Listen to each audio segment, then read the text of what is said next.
Kanalıma hoş geldiniz. Bugün elimde çiçekleri solan 3 orkide var. Bu orkideleri çok uygun fiyata aldım. Marketlerde çiçekleri solan orkideleri çok indirimli bulabilirsiniz. Bu orkideleri sıfırdan bir toprağa nasıl ekmemiz gerekiyor ve nasıl bir bakım yapmamız gerektiğinden bahsedeceğim. Ve aynı zamanda bu 3 orkideyi birleştireceğim. Hemen sizlerle nasıl yapmak istediğimi gösteriyorum. İlk olarak orkideleri dezenfekte edebilmek ve vitamin desteği sağlayabilmek için toz zerdeçal kullanacağım.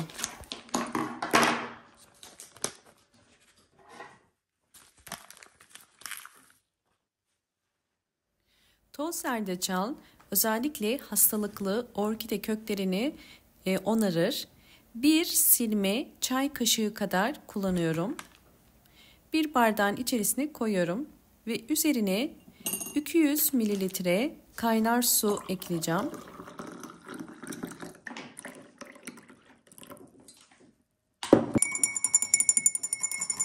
Biraz karıştırıyorum ve bu karışımın soğuması için bir yarım saat kadar serin bir yerde bekleteceğim. Orkideleri ilk bakımı yapacağız. Bunun için orkide poşetlerini çıkarıp dallarını budayacağım.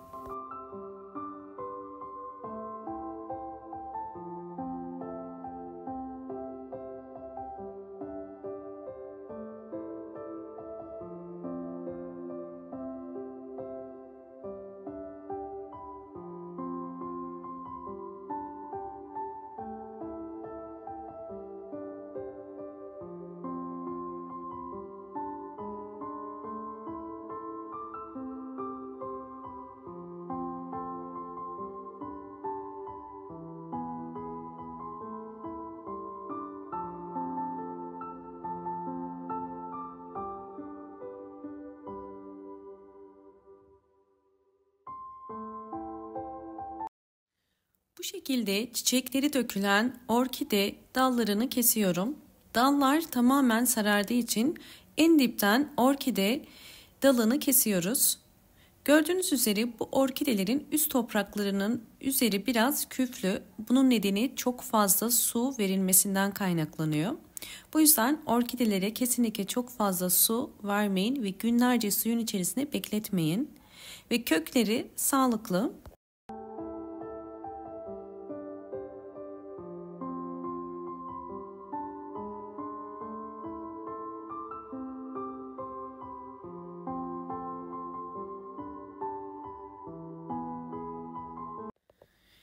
Hazırlamış olduğum toz zerdeçal karışımı soğudu. Şimdi süzüyorum.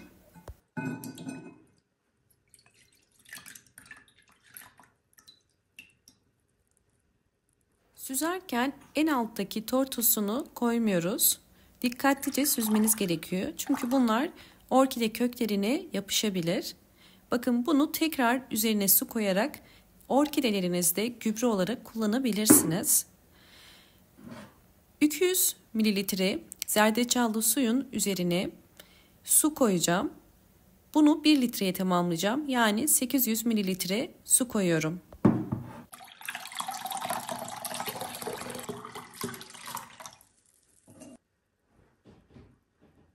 Toplamda 1 litrelik bir gübremiz hazır oldu. Orkideleri bu suyun içerisinde dezenfekte edebilmek için geniş bir borcama koydum. Burada dikkat etmeniz gereken önce yapraklarını dezenfekte etmek. Yapraklarını suyun içerisinde bu şekilde 10 saniye kadar tutun. Bunu 3 kere yapabilirsiniz.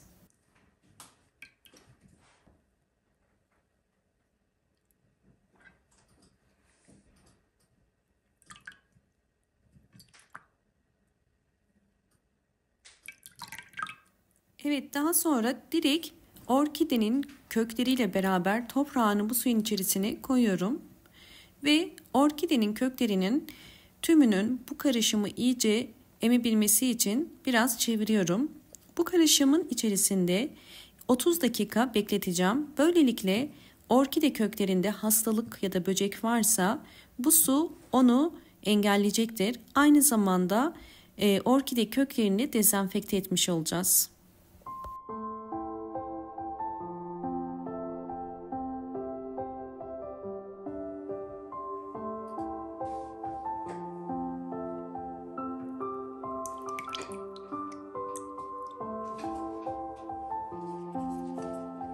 ...30 dakika bu suyun içerisine beklettikten sonra orkidelerimi çıkarıyorum. Şimdi 3. aşama olarak orkidelerimi dikeceğim. Bunun için yeni bir orkide toprağına ihtiyacım var. İlk olarak saksıya ihtiyacınız var. Bu şekilde şeffaf olması gerekiyor. Ve toprak olarak yıkamış olduğum çam kabukları var. Bugün çam kabuğu ve çakıl taşı ile orkide ekimini göstereceğim. Çakıl taşını orkide saksısının en altına drenaj oluşturması için koyacağım. Orkidelerinizin köklerinin ışık alabilmesi için bu şekilde güneş ve ışığı geçirebilecek şeffaf saksılar kullanmanızı tavsiye ederim. İlk olarak en alta bakın çakıl taşlarını koyuyorum. Orkide saksısının en altına her zaman bu tarz drenaj oluşturması için çakıl taşı veya kil bilyesi koyabilirsiniz.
Şimdi çam kabuklarını orkide toprağının üzerine koyuyorum.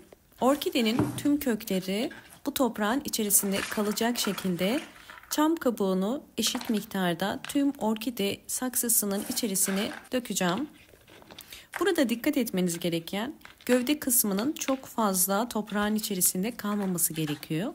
Sulama esnasında fazla suyun orkide gövdesine girmemesi için biraz gövde kısmının yukarıda kalması gerekiyor.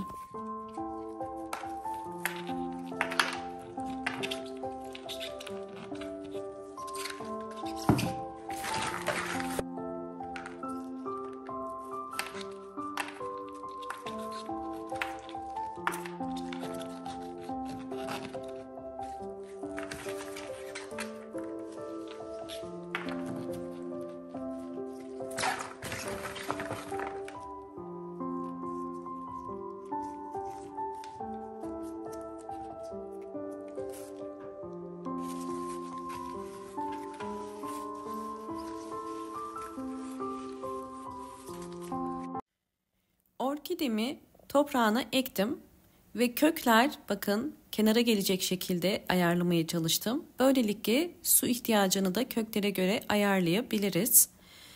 Bu orkidenin bol ışık alan bir yerde kalması gerekiyor. Yapraklarını biraz daha silmek istiyorum.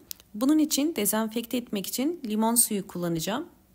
Biraz suyun içerisine limon suyu sıkarak 4-5 damla bir pamuk ile yapraklarını sileceğim.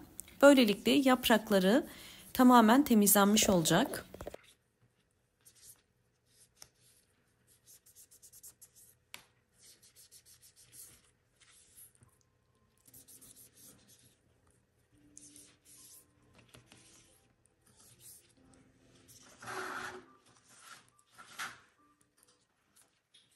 Orkidenin tüm yapraklarını limon suyu ile sildim. Daha önce birkaç orkideyi aynı saksıya ektim. Özellikle 2 orkidemin de sonuçlarını sizlerle paylaşacağım. Bu aşamada dikkat etmeniz gereken bol ışık alan bir pencere kenarına konumlandırmanız ve kökler beyaza döndükçe de su vermeniz gerekiyor. Ayda bir kere de sıvı bitki besinlerini verebilirsiniz. Videomu buraya kadar izlediyseniz ve beğendiyseniz bana destek olmak için hemen beğen tuşuna basıp kanalıma da abone olursanız çok mutlu olurum. Evet, yine sizlere bu yöntemlerle ektiğim ve büyüttüğüm orkidelerimin de sonuçlarını gösteriyorum.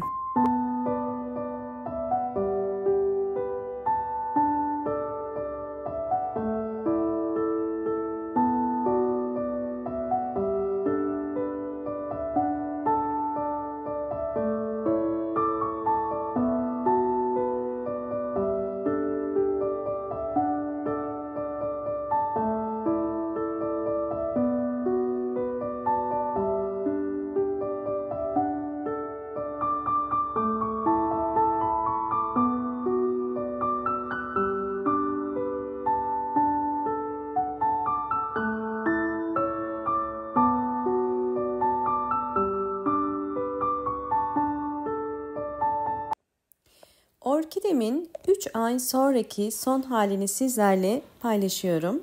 Gördüğünüz üzere orkidem 3 ay içerisinde bol bol yeni yapraklar ve yeni kökler çıkardı. Bu gördüğünüz kökler, yeni çıkan kökler, birden fazla kökleri var. Eğer orkideniz bu aşamada bol bol ışık alırsa ve ayda bir kere sıvı bitki besinleri verirseniz orkidenizin gelişimi bu kadar hızlı olur. Ve böylelikle orkideleriniz bol bol çiçek dalı da çıkarırlar. Umarım bu anlattığım püf noktalar sizler için faydalı olmuştur. Videomu buraya kadar izlediğiniz için teşekkür ediyorum. Hoşça kalın, sağlıkla kalın.